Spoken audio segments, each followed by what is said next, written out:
otorgaron, mencionaron a los ganadores del Premio Nobel 2025 y son justamente una investigadora, hay dos investigadores, dos radicados en Estados Unidos, en Seattle, de una compañía una compañía que hace investigación y un japonés. Entonces ellos se les otorgó el premio Nobel por haber descrito a las células T reguladoras. Entonces, la inmunología es una de las disciplinas de las ciencias biomédicas que más premios Nobel ha recibido a lo largo de la historia desde que se empezaron a otorgar los premios Nobel.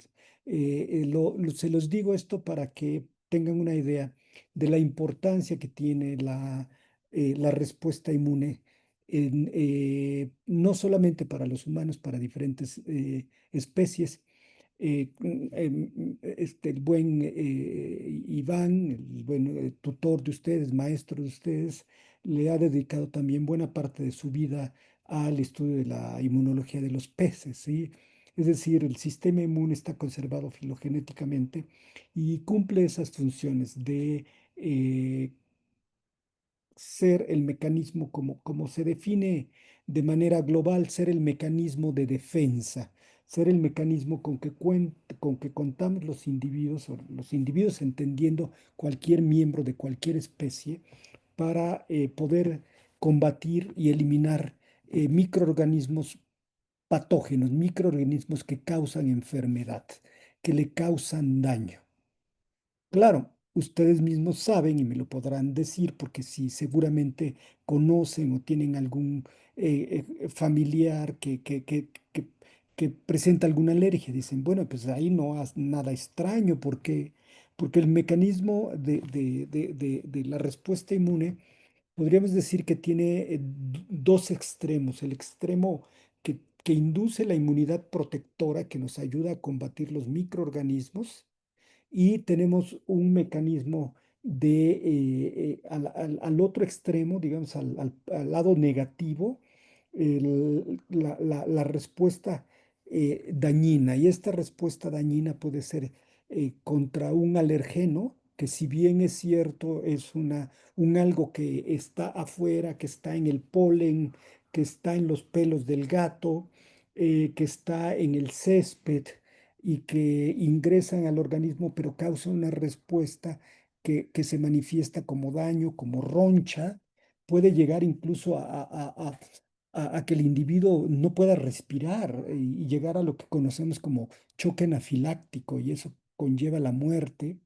Pero también tenemos el otro polo, el otro aspecto negativo, la respuesta contra lo propio, es decir, las enfermedades autoinmunes que en este caso lo que reconoce el sistema inmune no son bacterias, parásitos, virus, no son alergenos, sino son nuestras moléculas, nuestras propias proteínas, los componentes de nuestro organismo. Recordemos que tenemos cuatro moléculas básicas componentes de los seres vivos: las proteínas, los ácidos nucleicos, los carbohidratos y los lípidos. Y en determinado momento, la respuesta inmune, la autoinmunidad, una respuesta inmune contra lo propio, puede montar esa respuesta contra cualquiera de estas moléculas que constituyen la parte fundamental de la unidad que forma un microorganismo que son las células. Recordemos que la célula está constituida justamente del núcleo, están los ácidos nucleicos, tenemos en las membranas lípidos y proteínas, y no solo en las membranas, sino en el citosol, y tenemos también carbohidratos, y tenemos carbohidratos unidos a lípidos, carbohidratos unidos a las proteínas. Es decir, y estos cuatro moléculas, pues en realidad forman la base de los seres vivos, porque al final del día las bacterias también contienen proteínas, carbohidratos, ácidos nucleicos, lípidos, los virus, los parásitos. Y los alergenos, algunos son justamente eso, proteínas.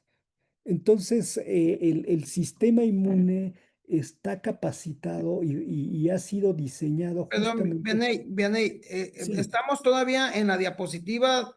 sí, de por qué debemos Ya, bien, bien, bien, sí, adelante. no ha avanzado, solo es como una introducción, pues. Entonces, el sistema inmune está diseñado a eso, para reconocer a las moléculas que forman, que conforman a los seres vivos.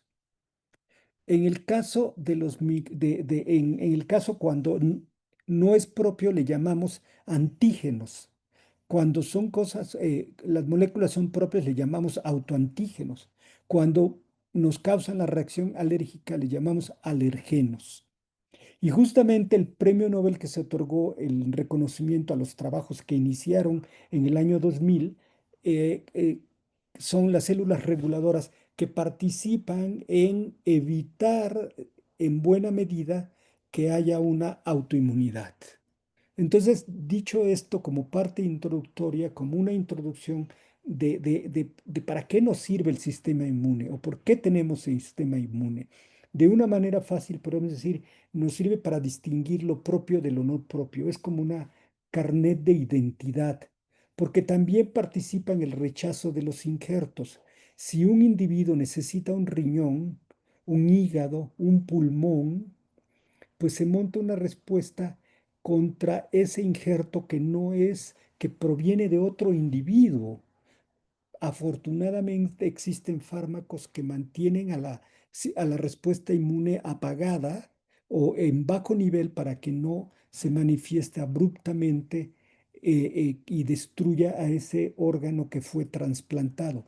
Lamentablemente no todo es exitoso y en algunos casos esos órganos trasplantados son rechazados. Pero bueno, eso sería motivo de otra plática.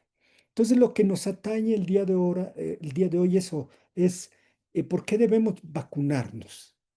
Ya saben que hay campañas muy importantes de los grupos que consideramos antivacunas, que se oponen a que haya vacunación por razones de las más diversas y todas ellas no tienen sentido, que son un invento de las farmacéuticas, que son un invento de los gobiernos para tenernos dominados, etcétera. Hay razones no científicas que ellos argumentan para estar en contra de las vacunas. Casi al final de la plática voy a tratar uno de estos argumentos que podría haber sonado en algún momento científico, pero que no tiene un apoyo de ninguna manera por el conocimiento que se ha generado alrededor de ello, y me estoy refiriendo a la relación de las vacunas con el autismo. Bien, entrando en materia, si nos vamos al diccionario de la lengua española, el término pandemia, como lo pueden ustedes leer, son la enfermedad epidémica que se extiende a muchos países y ataca a casi todos los individuos de una localidad o región. Tiene, aquí está arriba en verde, orígenes en el francés, como se llama, se origina al final del griego y la acepción continúa siendo la misma. Desde el griego ya significaba todo el pueblo. Entonces le afecta a todos los integrantes de una comunidad, de una ciudad, de un poblado y del país mismo, como ustedes lo pudieron vivir, ya están conscientes de la pandemia de COVID-19 que pasamos hace 5 años aproximadamente. Y aquí en bolas amarillas estamos viendo el diámetro de la esfera, nos muestra, tiene que ver o nos indica el número de muertes que hubo en cada uno de los diferentes países. Vean, en Estados Unidos, en Brasil son los más, donde hubo más muertes, pero México, pues desafortunadamente tuvimos muchas muertes, pero en realidad, como pueden ver, se extendió pues por todo el mundo, ¿sí? Todo el mundo, aquí está, todas las Américas, ¿sí? África, ¿sí? Todo África, perdón, hasta aquí está África, Europa, Asia, Oceanía, sea, por todo el mundo hubo infección por el virus SARS-CoV-2 y hubo muerte. Y la muerte se debió a, si bien una infección que se manifestó como eh, problemas respiratorios y que y condujo a la muerte, lamentablemente en muchos casos, tuvo que ver porque el sistema inmune no conocíamos ese virus. Era un virus nuevo, totalmente desconocido para nosotros.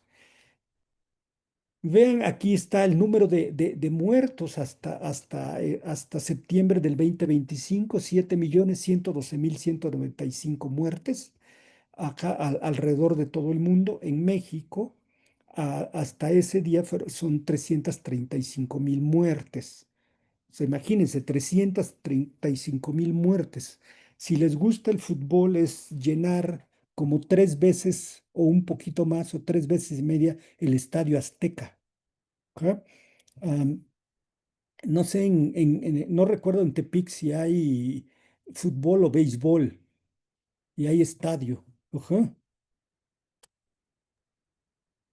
Tenemos un estadio como para 100 personas. Hoy no, pues no, Son pues no, muchas, son muchas. son muchísimas, no Ah, lo no te creas. llenamos. No, Acaban de inaugurar un estadio de béisbol para 10,000 personas, algo así. ajá, no está mal, no está mal. No está mal. Bueno, entonces en México, vean, reportadas 335.000, 335.000 muertos. Esto es una fuente internacional y aquí está la fuente nacional.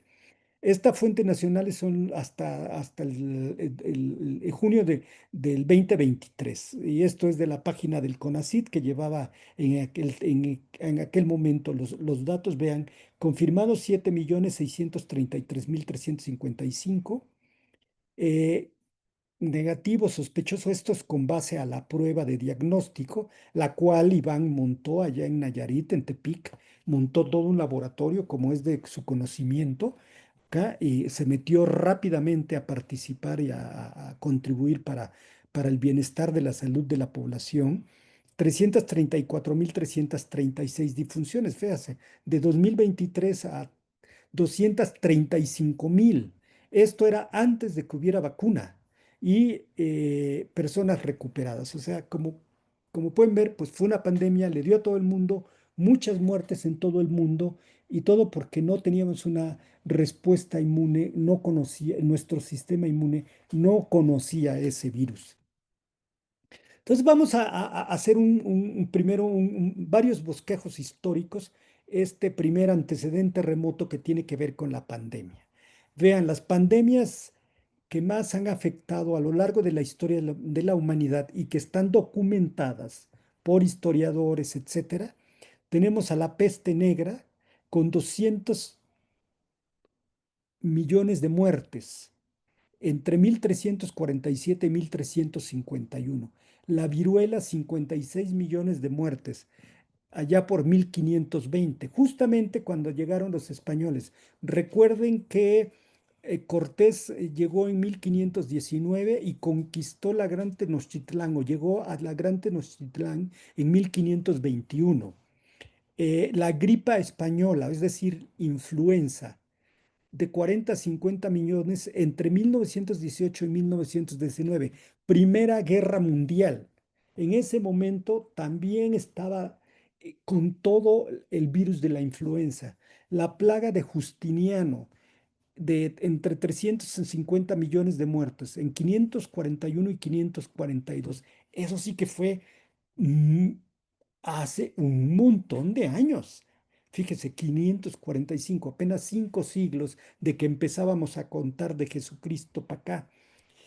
Y la otra pandemia que ustedes no les tocó vivir como pandemias, pero seguramente tal vez a sus padres, sino a sus abuelos, tienen una idea más clara de ella, que fue la pandemia del SIDA, que causó entre 25 y 35 muertos, y esto fue a partir de 1981, y nació como una epidemia estigmatizada porque inicialmente se pensaba que solo era una infección o una enfermedad que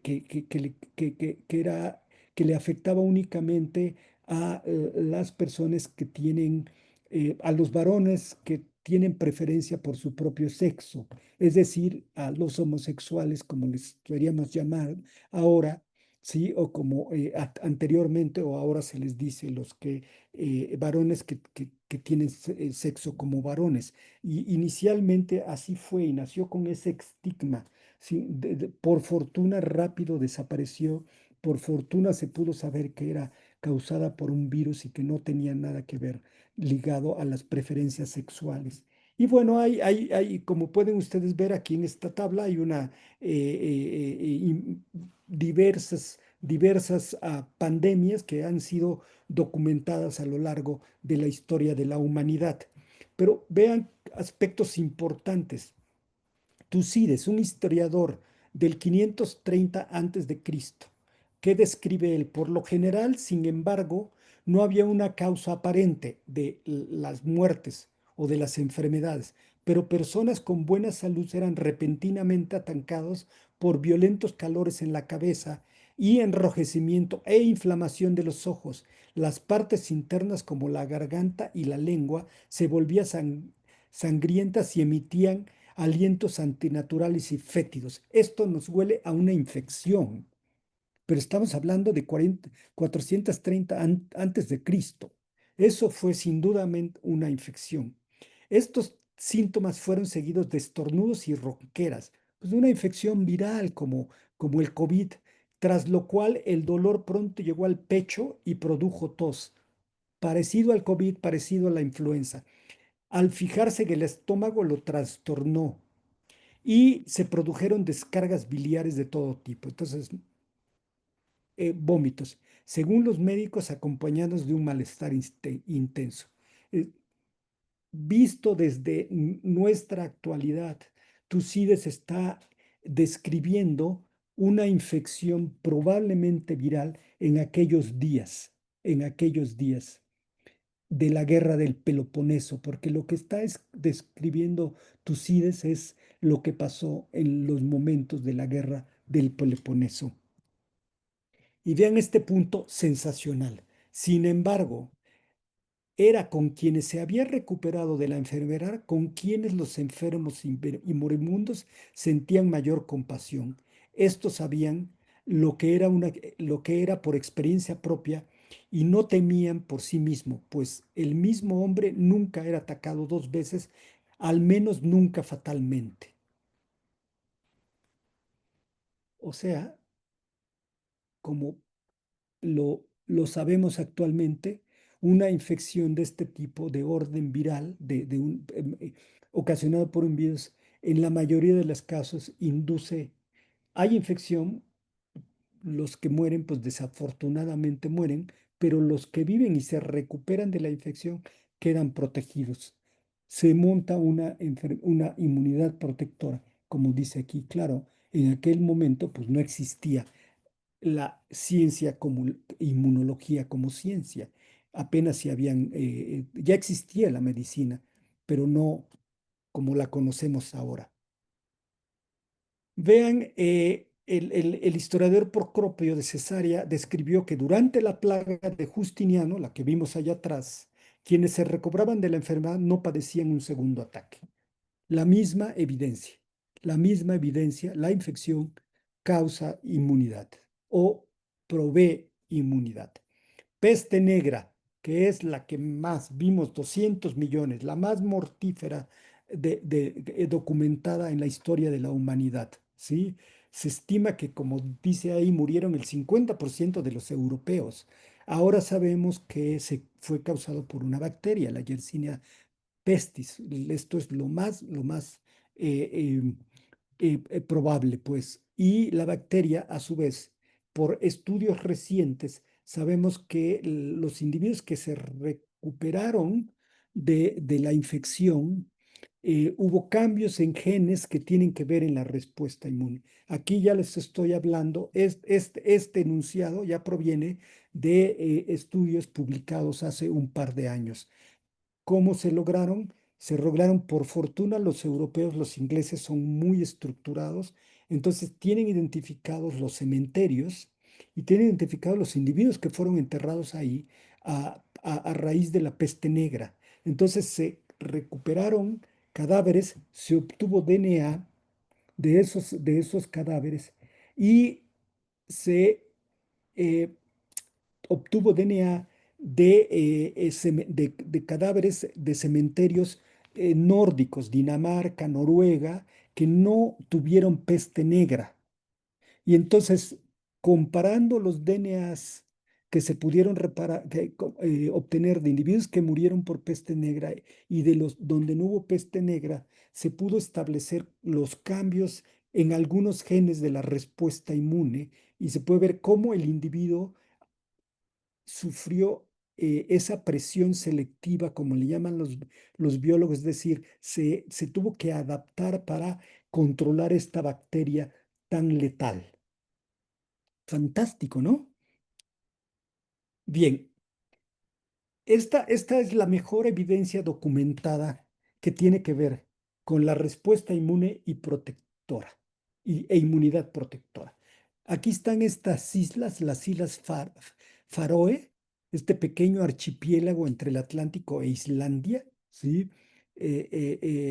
Acá está, mire, aquí están las islas, aquí está Reino Unido, Noruega, ajá, por acá debe de estar Islandia, o sea, aquí unas islas ahí, pues lejos de tierra. Acá están ellos solitos. Bueno, eh, el doctor, este doctor Peter Ludin Panum publicó este artículo en 1846, observaciones hechas por la epidemia de measles, sarampión en las islas Faroe en el año de 1846. Es el mejor documento que contamos para cualquier infección. Entonces, vean las consideraciones que él hizo. Entre abril y octubre de 846 se presentó después de 65 años un brote de sarampión. La enfermedad requería un periodo de incubación de 14 días, mismas que se manifestaba como una erupción cutánea. El sarampión era muy contagioso durante el periodo de erupción de florecimiento, pero no durante la convalecencia y la descamación. Tres, la enfermedad no se adquiría por emanaciones fétidas, como se decía en aquel momento, en aquella época, sino por el contagio de persona a persona, ya sea por contacto o bien por el uso de ropas o utensilios que provenían de el enfermo. Estamos hablando de una infección viral, pero ahora se manifiesta no como infección de vías aéreas o vías pulmonares, sino se manifiesta por erupciones en la piel.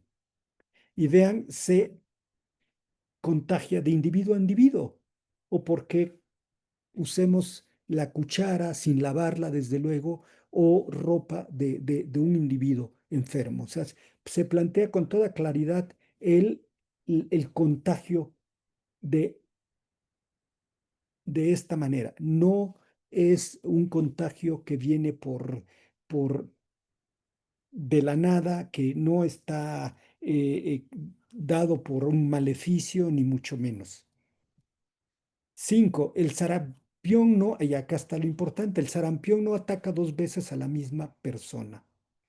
Ello lo pudo asegurar porque encontró 98 individuos que habían padecido sarampión en un brote de 1781, de los cuales ninguno presentó la enfermedad en el brote de 1846.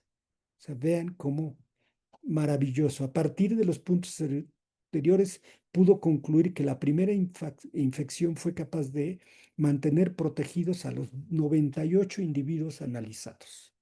Aquí está, esta ya evidencia ya está bien documentada, no por historiadores, por un médico que describió todas las manifestaciones clínicas de la enfermedad y que pudo tener el registro de estos 98 individuos que vivieron después de haber padecido aquel brote anterior. Entonces, con estos antecedentes históricos, queda muy claro que existe una respuesta inmune protectora y que esta respuesta inmune protectora puede ser generada a partir de la propia infección. Claro, tenemos niveles de infección. Hay individuos que las infecciones los ataca, se manifiesta de una manera tan abrupta que conlleva la muerte. En cambio, en otros individuos es menor la magnitud de la enfermedad. ¿A qué se pudiera deber? Pues por lo menos a dos razones importantes. A la cantidad del agente infeccioso que ingresa al individuo y o a la respuesta inmune per se, es decir, que habría individuos más susceptibles que otros a esa enfermedad. O dicho de otra manera, podría haber individuos incluso hasta resistentes a la enfermedad. Y esto se debe a su respuesta inmune y eso se debe a cuestión genética. Es decir, la respuesta inmune, como todo en una célula, está codificada en nuestros genes, en nuestro DNA. Y estos DNA los obtenemos, como ustedes saben, en el caso de los humanos, la mitad de la herencia la recibimos de madre y la otra mitad de padre. Bien, entonces como ya pudieron leer, la palabra inmune se origina de la palabra latina immunis, la cual aludía a los soldados extensos de sus obligaciones para los servicios militares y el pago de impuestos. Estaban inmunes. Y ese concepto se sigue utilizando. También hablamos de inmunidad diplomática, hablamos de inmunidad parlamentaria, ¿no? Ahí tienen ahorita a Adán Augusto, que no se le puede hacer nada porque es senador, y así muchos ejemplos en nuestra política, ¿no?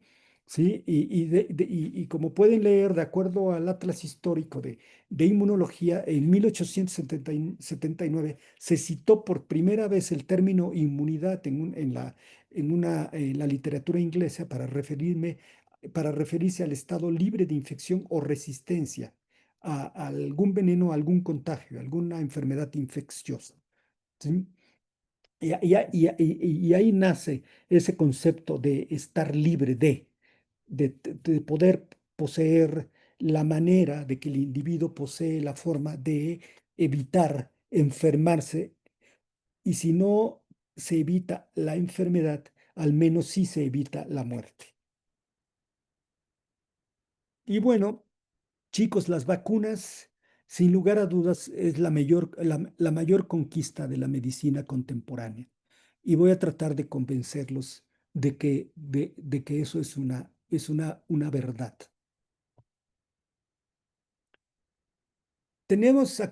Contamos con una gama de diferentes vacunas.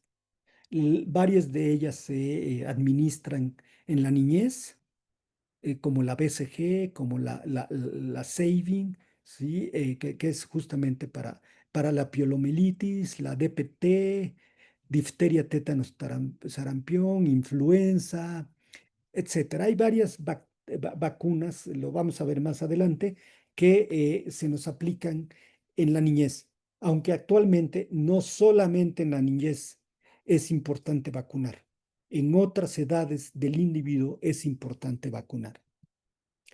Como ya lo aprendimos con el COVID-19, nos vacunamos todos. Si bien empezaron a vacunarse a la población de mayor edad, inicialmente, gradualmente se fue extendiendo la vacunación a toda la población.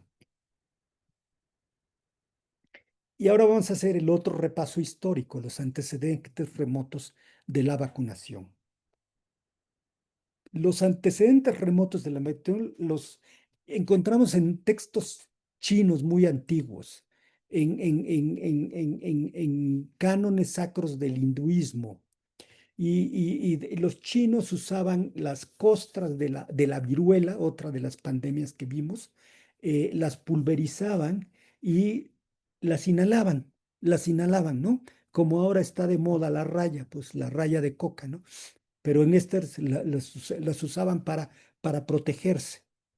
Mientras que los hindúes remojaban hilos en la pus de las lesiones de la viruela y las administraban, hacían pequeñas rajaduras en la piel, pequeñas laceraciones en la piel y ahí dejaban esos hilos. Pero bueno, se considera que esta Lady Mary fue quien introdujo en Inglaterra justamente el procedimiento de la inoculación que provenía de estas prácticas hindúes, de estas prácticas chinas, acá, porque ella fue la esposa de un embajador inglés, ¿sí? Y inicialmente se conoció con el nombre de varicelización, porque era el virus, pues porque era un grano, un barro, pues una espinilla. Entonces, en la historia de la vacunología se considera a ella como quien introdujo en el mundo occidental el concepto que se podía vacunar.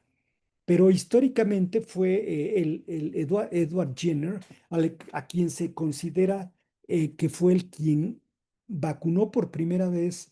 De alguna manera, entonces es uno de los fundadores de la inmunología porque vacunó por primera vez a un niño contra la viruela. Y lo que se dice que sucedió de manera anecdótica se dice pues que Jenner, que era un médico de rural inglés, que tenía su consultorio en su casa y que allí tenía, pues, hospitalizaba o les daba al ojo a los individuos que estaban enfermos con viruela y que se dice que el lechero llegó a repartir a entregar la leche del día y que él le dijo que no podía entrar porque tenía enfermos con viruela y que le dijo, no, no, no problema, le dijo el lechero, es que yo ya padecí la viruela del ganado, de las vacas, entonces no me pasa nada y eso lo consideró, tuvo los oídos lo suficientemente grandes,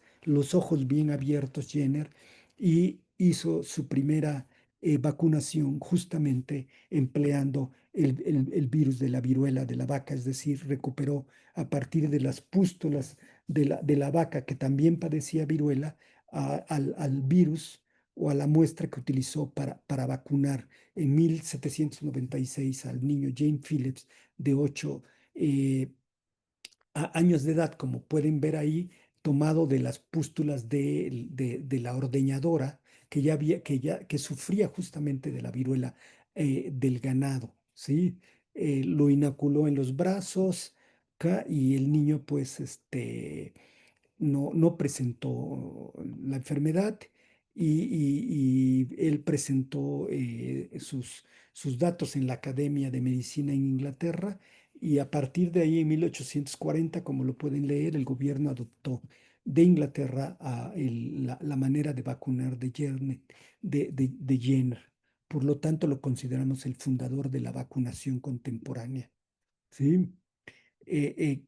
La vacunación de la viruela llegó a México a través del doctor Francisco Balmis, que en 1803 se embarcó en La Coruña con un grupo de niños huérfanos a los que fue inoculando con las pústulas a lo largo de toda la travesía.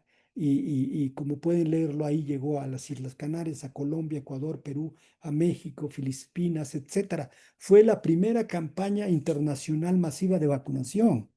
Ya la viruela nos había hecho polvo a nuestros aztecas, a nuestros tlaxcaltecas, a toda la población cuando llegó Cortés. No solamente fue que se unieron los pueblos que estaban oprimidos por los aztecas, sino que también la viruela hizo su gran labor, porque no conocíamos al virus de la viruela y pues claro, los mató. Y entonces disminuyó notablemente también a la población acá en México. Bueno, no se llamaba México, ¿no? El otro gran hallazgo fue el de Luis Pasteur. Luis Pasteur descubrió la atenuación de las bacterias. Acá, esta, la parte romántica, como se cuenta, la historia es que llegaron las vacaciones, estaban cultivando bacterias, la bacteria que mata a los pollos, el anthrax, y se dice que llegaron las vacaciones en Europa. Una vez llega agosto, que es verano, hay que detenerse, no hay que trabajar, y que entonces se quedaron los cultivos ahí en la mesa de trabajo. Cuando volvieron en septiembre, retomaron los experimentos, y que alguno de sus pupilos utilizó esos cultivos envejecidos para hacer experimentos, y resultó que los pollos no se morían como un cultivo fresco. Y otra vez es la capacidad de observación, la capacidad de estar atentos a lo que uno hace. Y dijeron, ¿cómo? A ver, vamos a repetirlo. Y de esa manera, un tanto casual, si ustedes lo quieren ver, el término elegante se dice serendipia, encontró que existían mecanismos de atenuación de las bacterias. Y estas bacterias atenuadas no producían la enfermedad, pero sí logró proteger. Sí logró proteger. Y el otro gran hallazgo de Pasteur fue la vacuna contra la rabia, que también fue justamente un proceso de atenuación, en este caso de un virus. Y se hizo la primera vacunación. Tenemos el registro del nombre del niño que había sido mordido por un perro rabioso. Y entonces allí nacen, con estos antecedentes, nace la vacunación. Estos son los orígenes claros de la vacunación que están plenamente documentados en la literatura científica. Desde luego que si lo vemos retrospectivamente, pues las cosas han cambiado, ¿no? A lo mejor en este momento ninguno de los experimentos de Pasteur o de Jenner, los comités de ética, de bioética de los hospitales hubiera permitido hacer un experimento, pero no existían la forma como ahora visualizamos los riesgos a la población, y tenemos que a la hora de experimentar o de utilizar por primera vez fármacos, vacunas en individuos, hay que garantizar la buena manufactura de los fármacos, hay que garantizar el mínimo de efectos colaterales adversos, etcétera. Pero las cosas han evolucionado por fortuna. Entonces, pues ahora pues vamos a ver qué es el sistema inmune, ¿no? Y cómo funciona. Vamos a hacer un repaso muy general. Aquí tenemos el sistema inmune.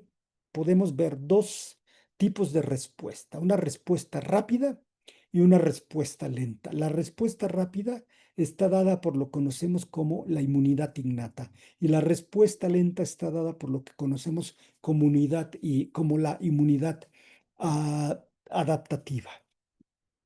Y como pueden ver ustedes aquí, tanto la respuesta innata como la adaptativa está conformada por células y por moléculas. Las células de la inmunidad innata son las que conocemos como los granulocitos, en el que se incluyen a los basófilos, a los eosinófilos, a los neutrófilos. Tenemos también a las células dendríticas, tenemos a los macrófagos, tenemos a las células NK o asesinas naturales, tenemos a las células cebadas, que son las que participan de manera importante en las alergias, y tenemos como proteínas como los componentes del sistema de complemento.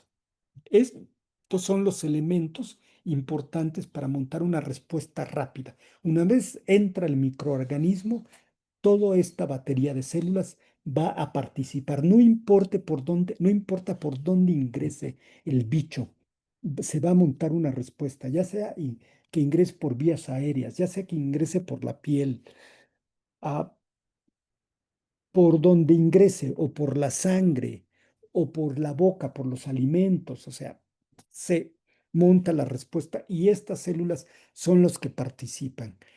La respuesta adaptativa, que es más lenta, eh, está constituida por dos poblaciones de linfocitos, los linfocitos B y los linfocitos T. Los linfocitos B poseen en su superficie una molécula que le conocemos como BCR, que va a reconocer a estos antígenos, a estos alergenos, a estas moléculas autoinmunes. El linfocito T posee un TCR que hace lo propio. De los linfocitos T tenemos a los linfocitos TCD4 y a los linfocitos TCD8.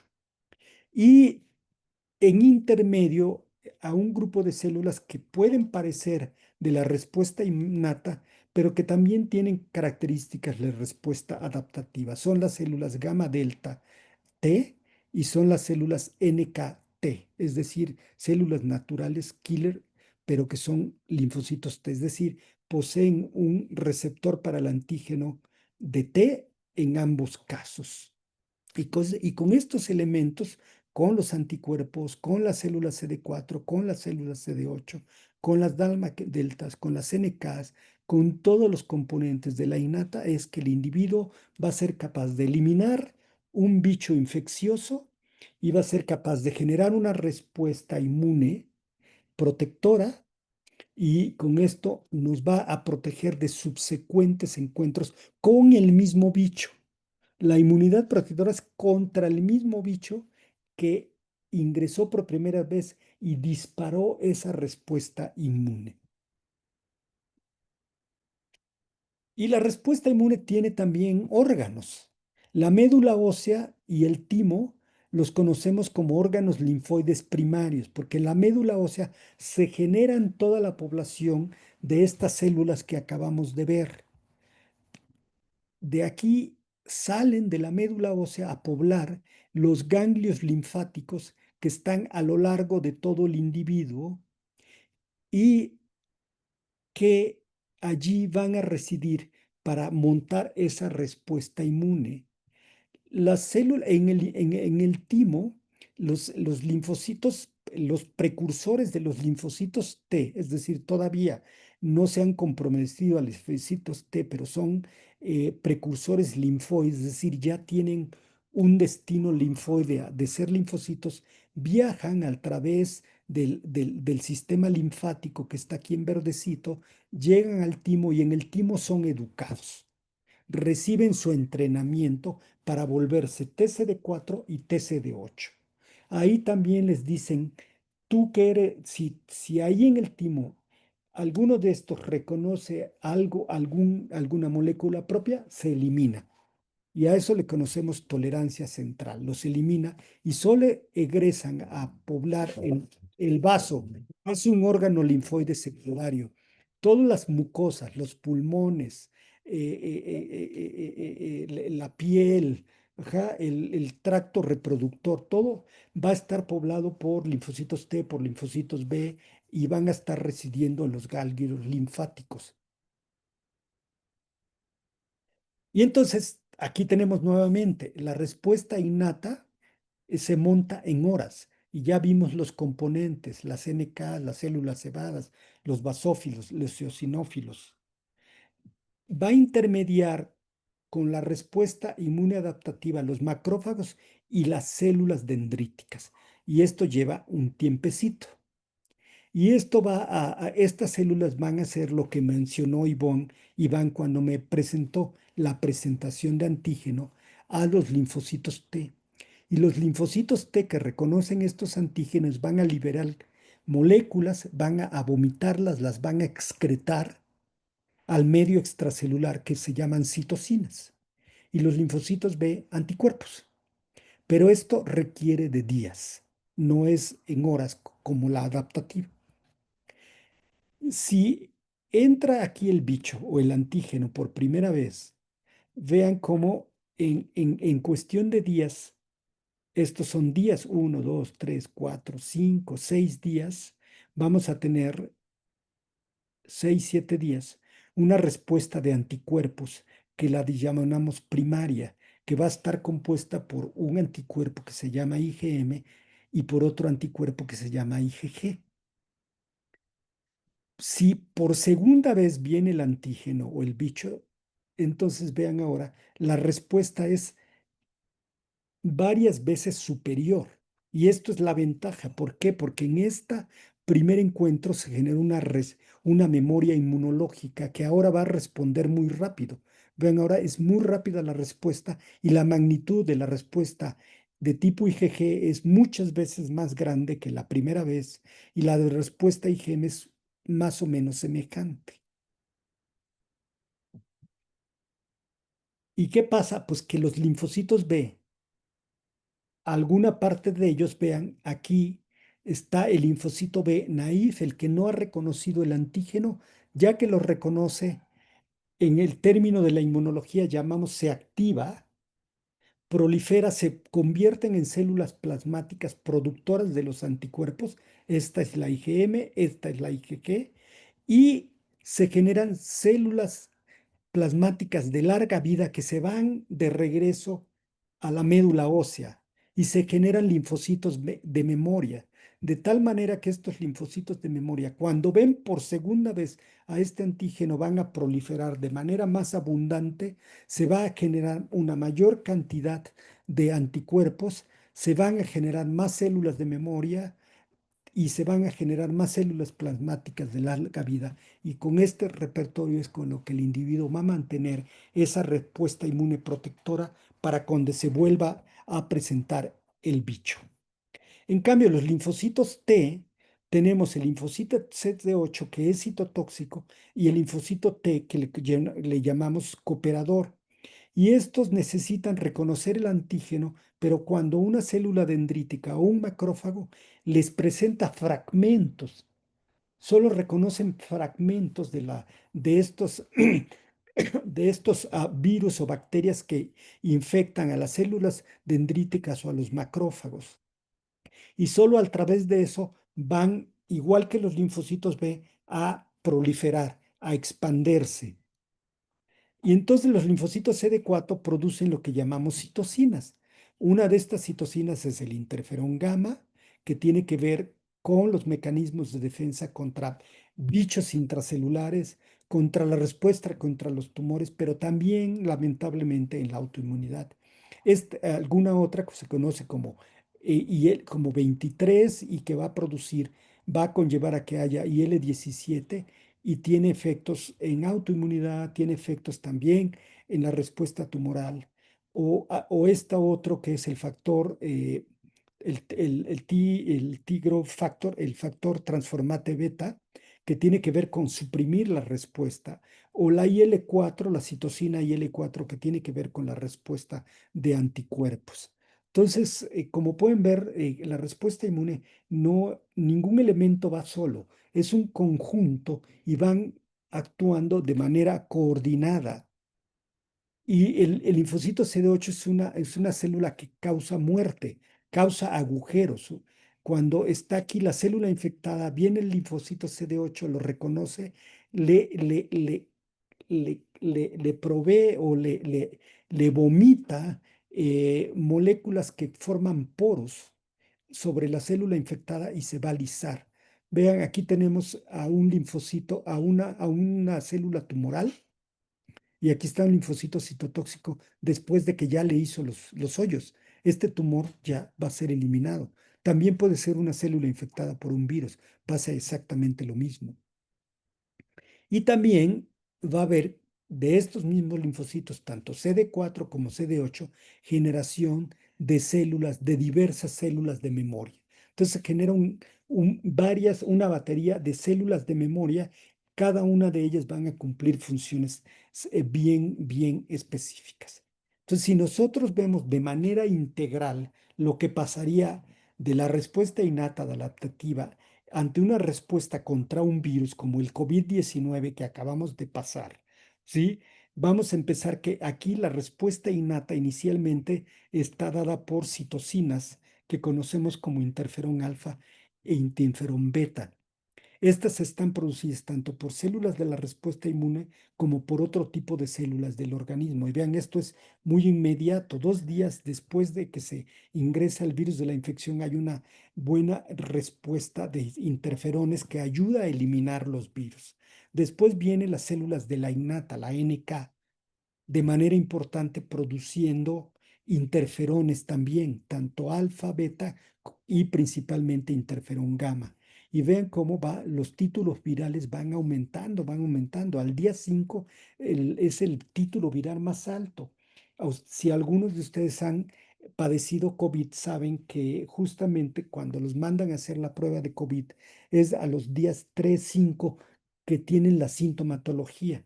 Y después viene la respuesta inmunoadaptativa que se empieza a manifestar ya después del día 7. Y vean, tenemos respuesta citotóxica, tenemos anticuerpos y coadyuvan para qué? Para que el título viral empiece a disminuir gradualmente y empieza a disminuir gradualmente ese título viral. Entonces, esta es la respuesta inmune que se montó. Aquí va a haber respuesta inmune de memoria, tanto de linfocitos T como de linfocitos B, y este individuo va a quedar protegido. Volvemos a la viruela, volvemos a la viruela, vean, África, Asia, América, Europa, Oceanía, en todos lados había viruela. Vean, de 1920 a 1960, ¿sí? Aquí empezó la campaña de vacunación por la Organización Mundial de la Salud en el año de 1959. Y entre 1959 y 1967 disminuyó considerablemente el número de países a donde se detectaba la viruela. Y entre el 67 y el 77 prácticamente ya ningún país tenía viruela. Ajá, excepto Somalia, que fue el último país donde se detectó algún caso de viruela. Y entre el 77 y el 80, ningún caso de viruela se reportó en todo el mundo. Por lo tanto, en 1980 se le dio el acta de defunción a la viruela, es decir, se declaró oficialmente erradicada. Existe un monumento justamente a haber erradicado la viruela del mundo. Entonces, ¿gracias a qué? A la vacunación. Se pudo erradicar la viruela gracias a la vacunación. No como no los documentaron los historiadores, porque los que se recuperan son unos cuantos. En cambio, cuando hay una vacunación, vamos a proteger a todos los individuos que se vacunaron.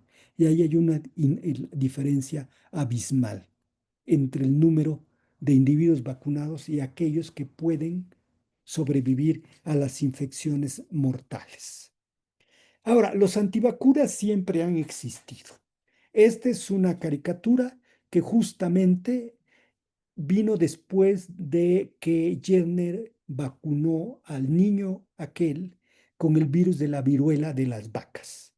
Y vean cómo caracterizaban, aquí está Jenner inmunizando, y vean cómo a los inmunizados les empiezan a salir cuernos, tienen características de vacas, se empiezan a transformar. ¿Por qué? Porque en aquel momento, pues la gente tuvo temor de que al ser vacunadas con el virus de la vaca, pues se convirtieran en vacas o le pasara algo o se enfermaran como las vacas, qué sé yo. Entonces siempre ha habido parte de la población que se ha resistido de primera mano, por primera vez o ha sido resistente a aceptar los avances de la ciencia.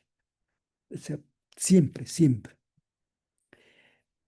Autismo e vacunación. Este es uno de los trabajos que, como pueden ver ustedes aquí, se llevó a cabo en Dinamarca entre 1999 a 1910. Ajá, a 657.461 niños fueron vacunados y desde al año y se siguieron hasta el 2003.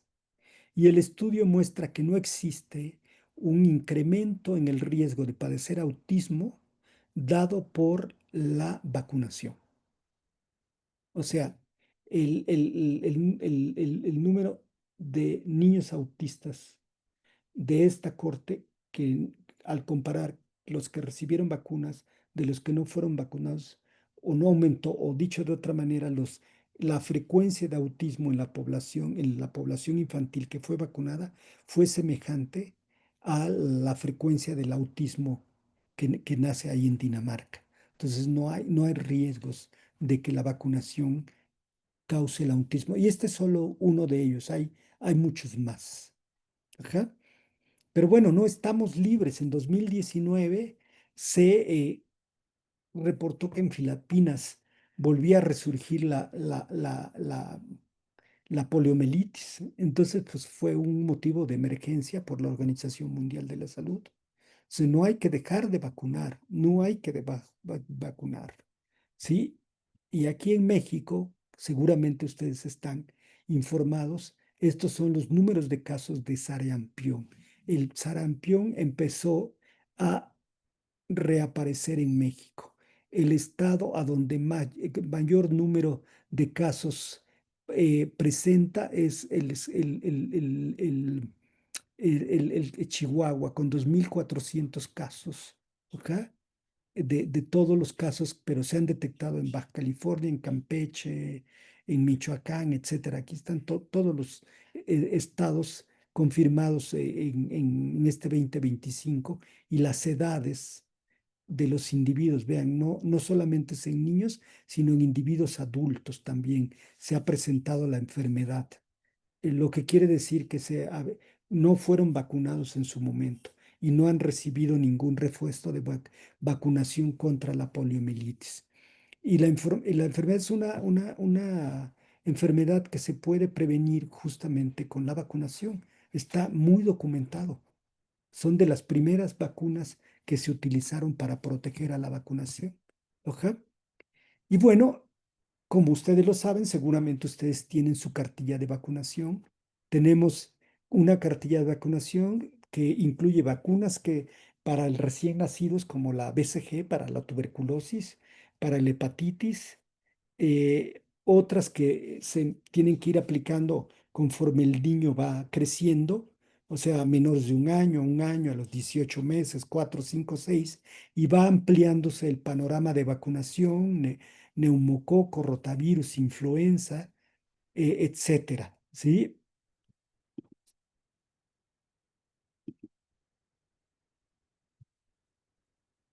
Y bueno, como ya les decía,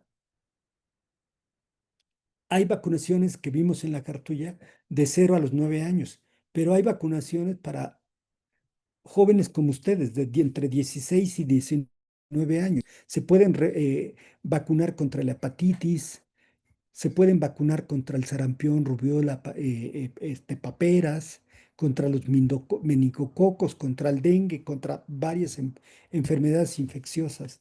De los 20 a los 59 años se pueden vacunar nuevamente.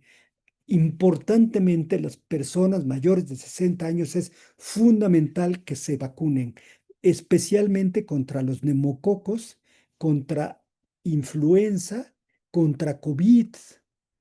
Y si hay dudas, pues hay que revacunarlos o hay que vacunarlos contra sarampión, rubiola, paperas, contra la hepatitis. Es decir, en la edad adulta, aunque nuestro sistema inmune ya también está un tanto envejecido, sigue respondiendo y sigue montando respuestas de memoria que conducen a la protección.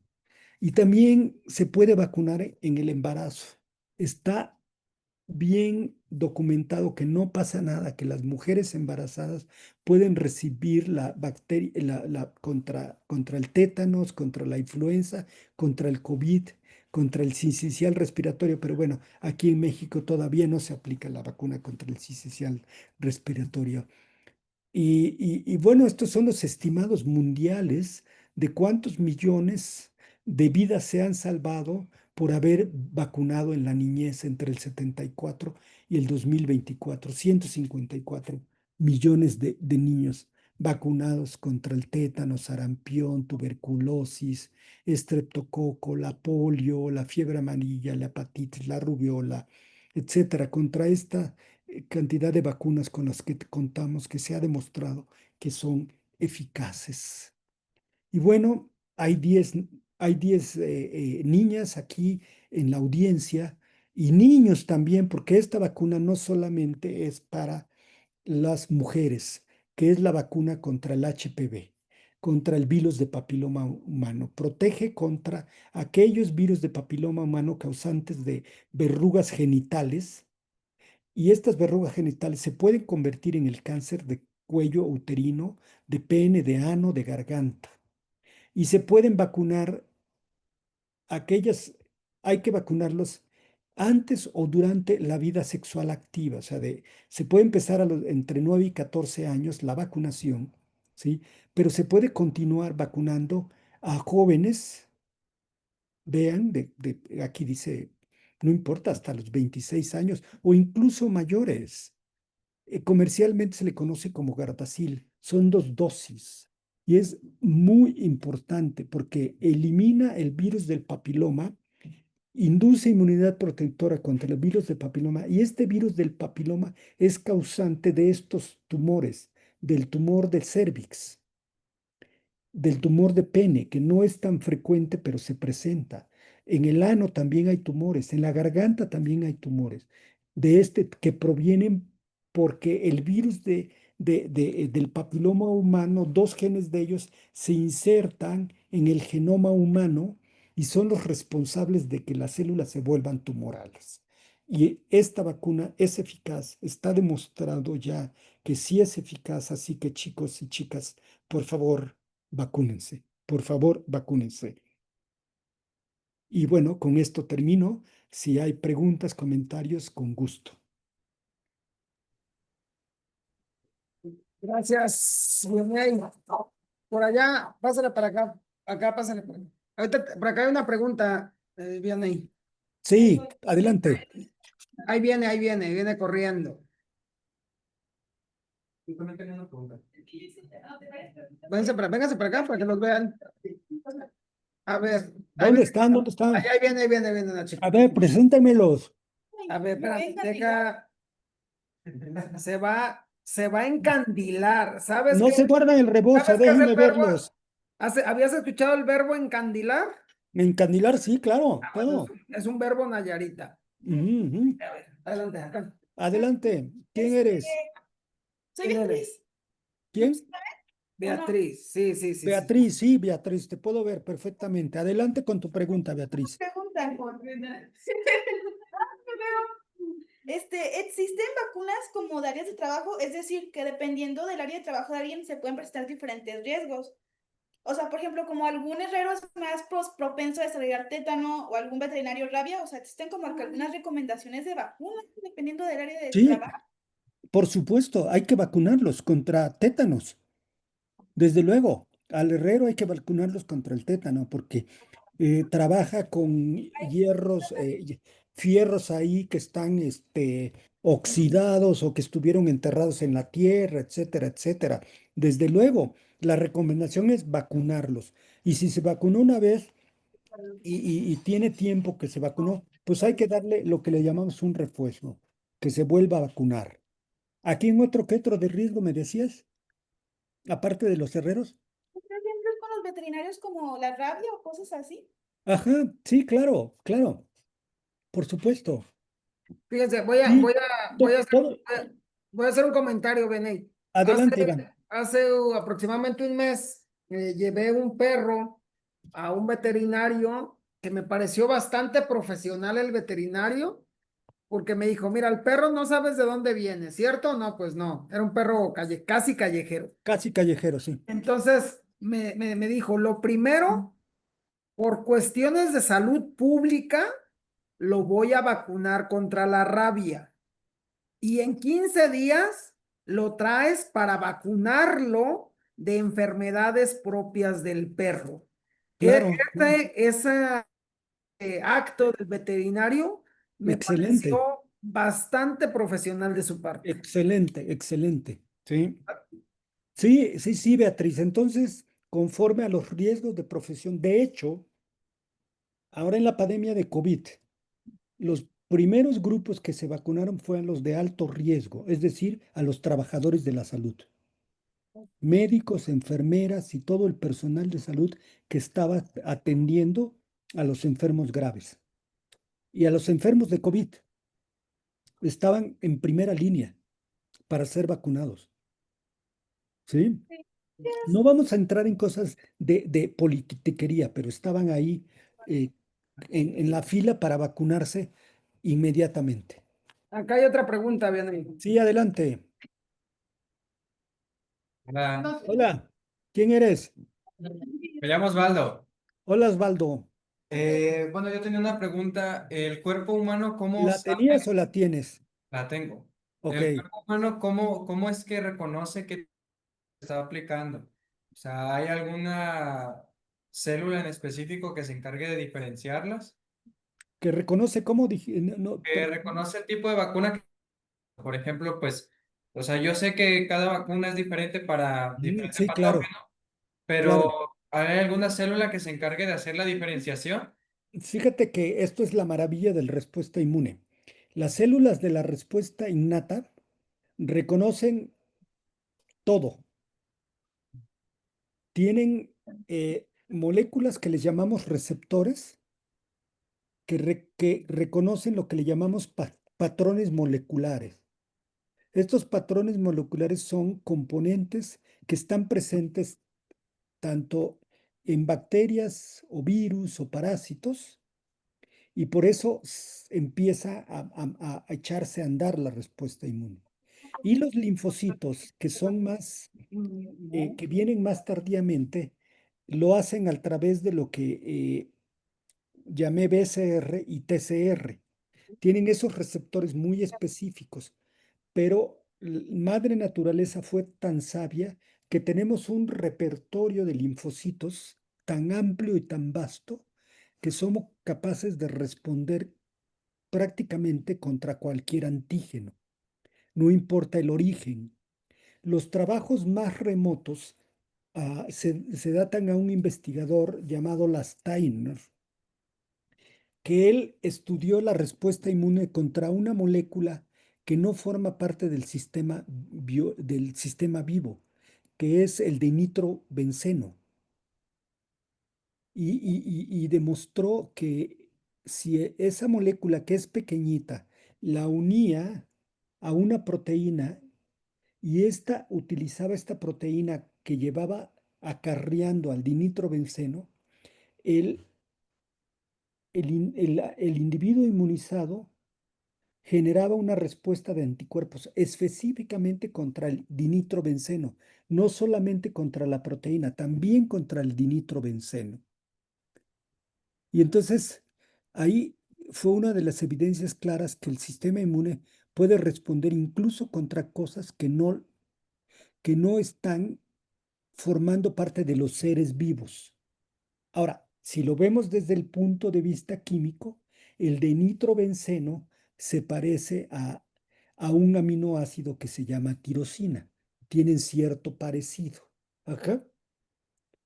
Pero sí, yo luego bromeo en las clases y digo que el sistema inmune es capaz de reaccionar contra el chile pasilla, contra el chile ancho, es decir, contra los componentes del mole. ¿Ok?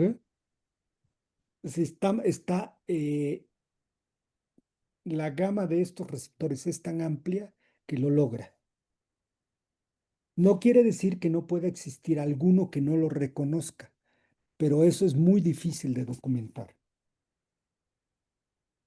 Acá hay una Gracias. chica, acá hay de lado, pásale Karen. Karen pregunta para que ganes el premio Nobel en el 2026 y la logra responder. Venga, Karen.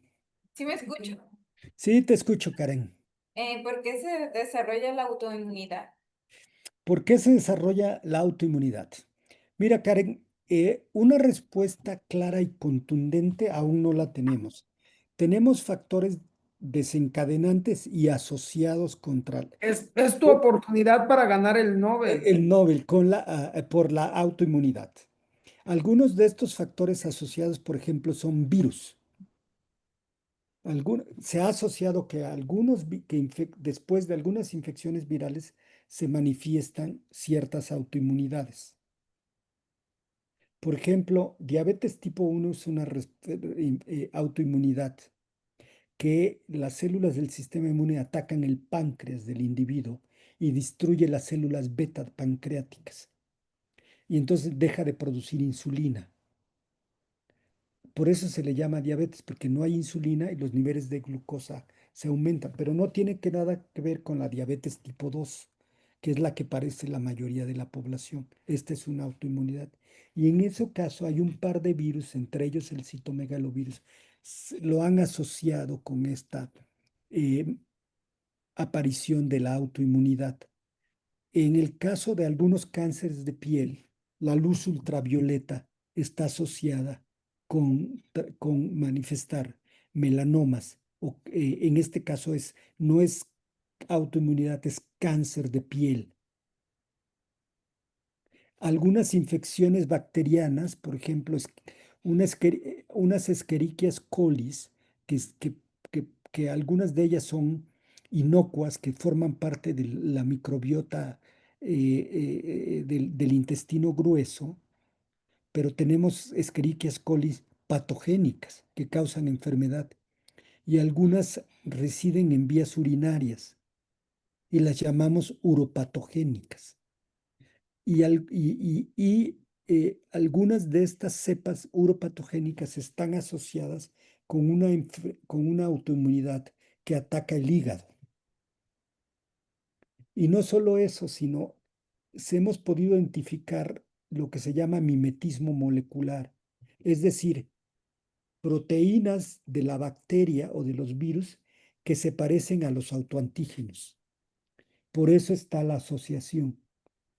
Pero todavía no tenemos un experimento contundente que sea causalidad, que diga efectiva, como en el caso del papiloma y el cáncer cervicoterino. Ahí sí se demostró causalidad, como en el cáncer del Helicobacter pylori y el cáncer gástrico.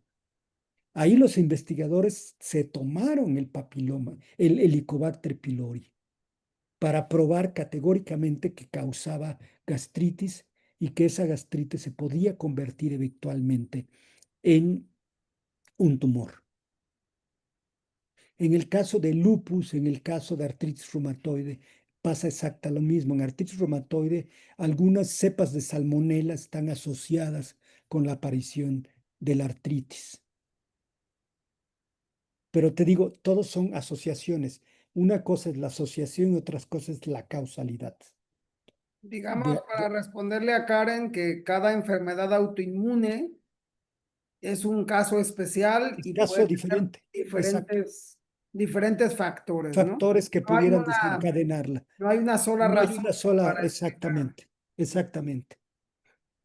¿Alguien Gracias más? por tu pregunta, Karen. ¿Alguien más? Bueno, pues muchas gracias, No, doctor. hombre, Iván, un gusto. Gracias a Muchas ti por la gracias. invitación.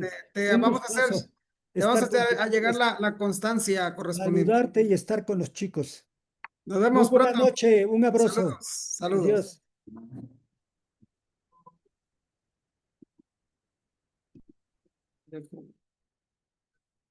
Ahora acá está. Bien. Entonces,